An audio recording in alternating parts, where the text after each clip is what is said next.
morning. Go to chapter. Good morning. I don't want to talk Good anymore. morning.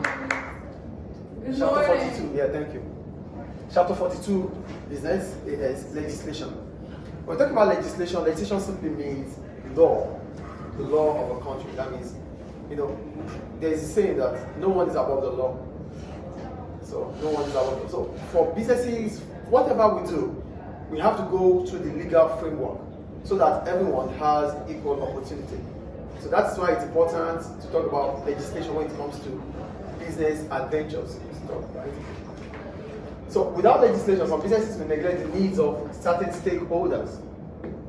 So the most important thing here is about the stakeholders. And who are the stakeholders? We're talking about those that have interest in the business activity. We're talking about employees, customers, government itself, the community we are, our bankers, our suppliers, the investors. They are all stakeholders. So they have different interests and needs. So without legislation, those needs might not be met by the business. Because most of the time, compliance brings about increasing cost. So businesses might neglect the needs of different stakeholders, not because they are wicked, but because it's expensive for them to keep up with every need at any point in time. So they might just neglect it. But with law, it becomes difficult to neglect. Do I make sense here? Great. So one of the government's responsibilities is to provide a legal framework which all businesses will operate. This reduces the vulnerability of stakeholders. Stakeholders look up to businesses. So that means they are vulnerable to businesses. But with government legislation, it is difficult for businesses to exploit them.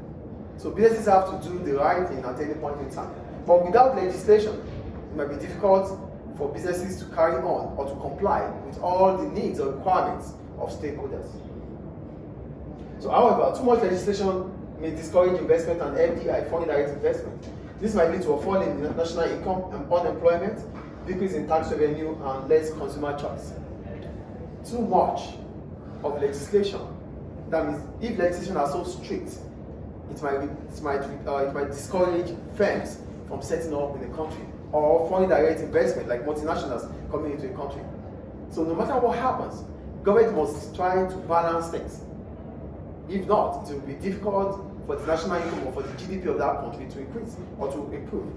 So that's why we said too much legislation may discourage investment and FDI. Do we understand? Legislations are important, yes, but it must not be too little or too much. Too little means it is loose. That means it's not going to have any impact. Too much means too strict.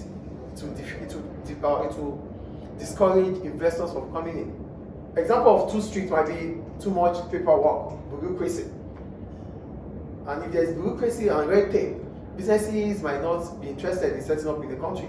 Some businesses that are even in existence might leave your country because your laws are too rigid for them.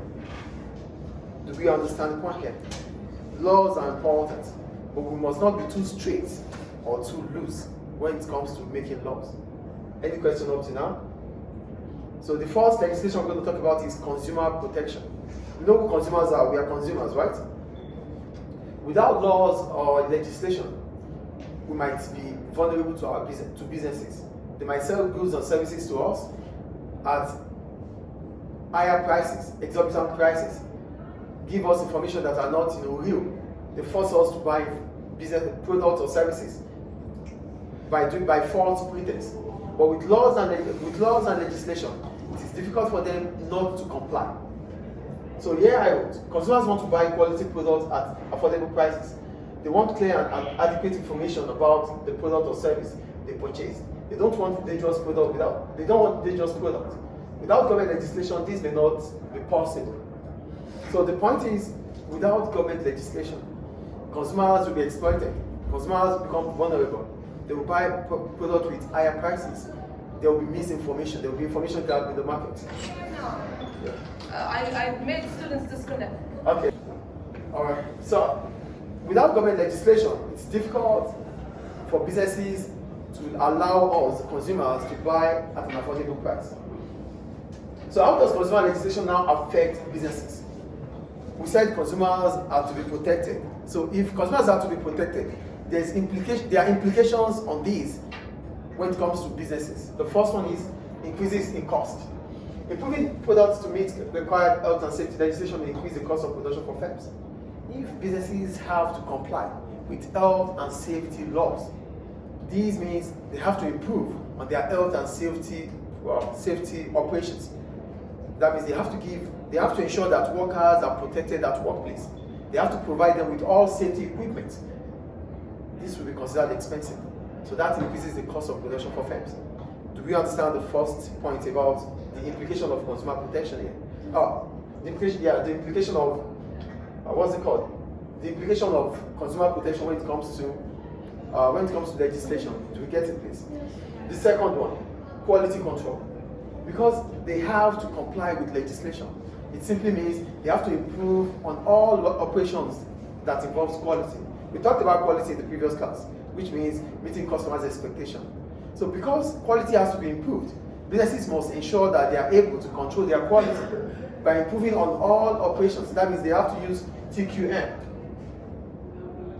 They have to use total quality management here. TQM. They have to use total quality management in that aspect. The third one, dealing with customer complaints. Because customers have to be protected, and businesses must be swift in response to customers. So that means they need customer care officers or customer care department. So these days, businesses are able to create customer care department to answer promptly to customers' issues. Because customers need to be protected. If not, then they are working against the law. Do you get the point here? There's consumer protection, which means customers have to be protected. And customers will be protected based on the laws required of the country and the business. So if they don't have a customer care office, it will be difficult for them to listen to customers' issues or problems, and they won't be able to solve it. So businesses must create customer care department to answer to queries by customers. Do we understand the next point here? The next one, changes in business practices. Based on the fact that customers need to buy quality products at affordable prices, it means businesses must meet the needs of customers. Whatever they produce has to satisfy their needs. So to satisfy their needs, businesses now start thinking about market orientation rather than product orientation. So they do market research before producing the product. So by so doing that, it means they would have produced a product that meets customer satisfaction. Do we get it? So laws have made changes into practices of businesses by making sure that they start thinking about customer satisfaction before making a product. So these are the consequences or implications about consumer protection. So the next one we need to talk about is employee protection. So who are the employees? Stop the video.